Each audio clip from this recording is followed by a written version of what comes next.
Hello, everyone, and welcome back to Midnight Verse. Have you ever caught a glimpse of yourself in a reflection and for a split second, not recognized the person staring back? It's a strange feeling, right? Well, for me, that feeling became my reality.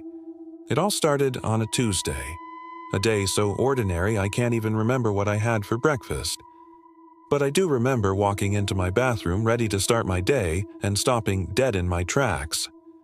The person in the mirror wasn't me. It was me, but older, much older. There were deep lines etched around my eyes, my hair was streaked with silver, and my expression was one of profound weariness. I blinked, splashed water on my face, but the elderly version of me just stared back, unblinking. I thought I was losing my mind. Maybe it was stress, or I was just really, really tired.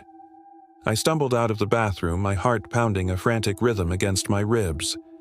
I tried to shake it off. It had to be a trick of the light, a hallucination brought on by lack of sleep.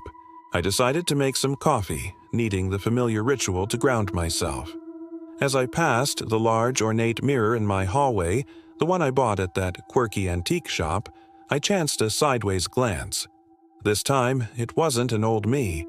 It was a child, a little kid, maybe 7 or 8 years old, with my wide, curious eyes and a gap-toothed grin. He was wearing a superhero cape made from a red towel and holding a wooden spoon like a sword. I froze, my hand hovering over the wall. This was the me who dreamed of flying, of saving the world before dinner. He looked so happy, so full of boundless optimism. A smile touched my lips before I even realized it. This was getting weirder and weirder, but not entirely unpleasant. 2 mirrors, 2 completely different reflections. What on earth was happening in my house? My curiosity got the better of my fear. I had to know. I crept through my own home like a detective, hunting for reflections. Next up was the small circular mirror in the entryway, the one I use for a last-minute check before heading out. I braced myself. Peeking into it, I saw a version of me that was polished, confident, and impeccably dressed in a sharp suit. This me looked like he had just closed a huge deal, a look of success and ambition radiating from him. He adjusted his tie with a smirk, a stark contrast to the slightly rumpled t-shirt I was actually wearing. This was the me I always imagined I'd become in my early 20s. Driven, successful, on top of the world. It was a vision of pure potential, the personification of all my professional aspirations. I felt a surge of motivation, a forgotten fire reignited within me. It was like looking at a roadmap of my own ambition. Slightly emboldened, I continued my tour. In the bedroom, the full-length mirror on my wardrobe door revealed yet another me. This one was different. He was dressed in hiking gear, a backpack slung over his shoulder, his face tanned and glowing with health. He had a contented, peaceful look, as if he just returned from a long journey through mountains and forests. There was a quiet strength about him, a connection to nature that I, a city dweller through and through, had long since forgotten. I remembered my teenage dreams of traveling the world, of seeing breathtaking landscapes and living a life of adventure. This reflection was a ghost of that forgotten wanderlust, a reminder of a path not taken, or perhaps a path still waiting to be explored. Each mirror was becoming a window, not into my appearance, but into a different facet of my soul, a different version of my life. I walked into my home office, a room I usually associated with stress and deadlines. There was a small, sleek, modern mirror on the wall, more for decoration than function. I almost didn't look, but I had to complete the set. And I'm so glad I did. The me in this mirror was surrounded by books, a pair of reading glasses perched on his nose. He had a look of intense focus and quiet wisdom.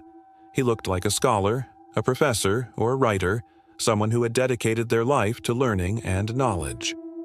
I saw the passion for discovery in his eyes, a passion I'd always had but often buried under the weight of daily obligations. This me was a testament to my intellectual curiosity, a part of myself I rarely let out to play.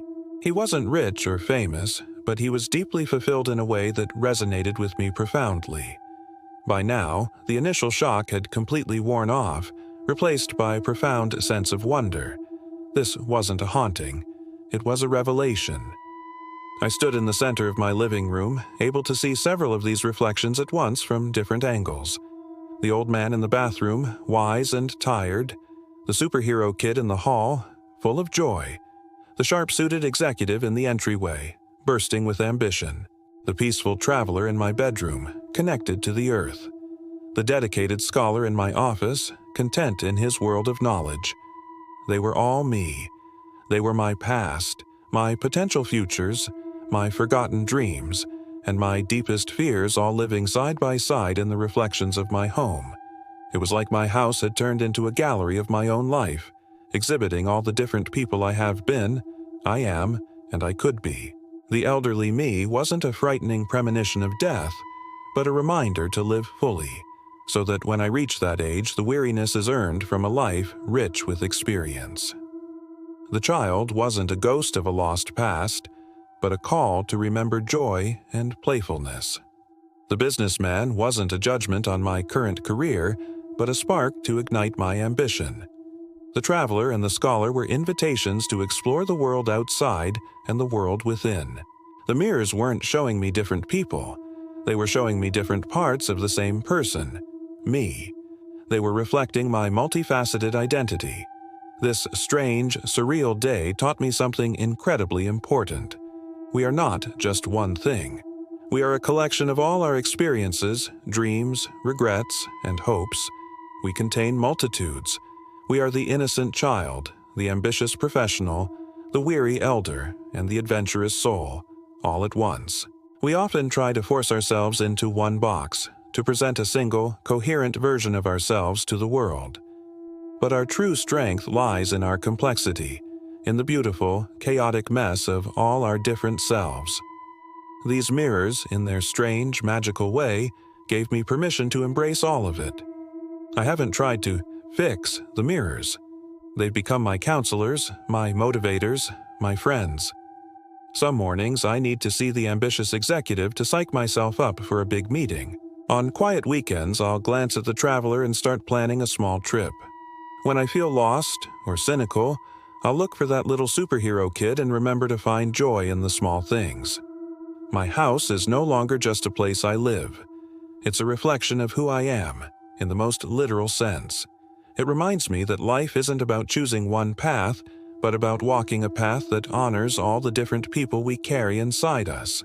So, the next time you look in the mirror, I encourage you to look a little closer. Don't just check your hair or see if you have something in your teeth. Look deeper. Who do you see staring back at you? Is it the person you are today? The person you were yesterday? The person you hope to become tomorrow? Maybe, just maybe, if you look hard enough, you'll see them all. Thank you so much for joining me on this rather strange journey today. If this story resonated with you, I'd be so grateful if you'd hit that like button and subscribe for more explorations into the wonderful and weird.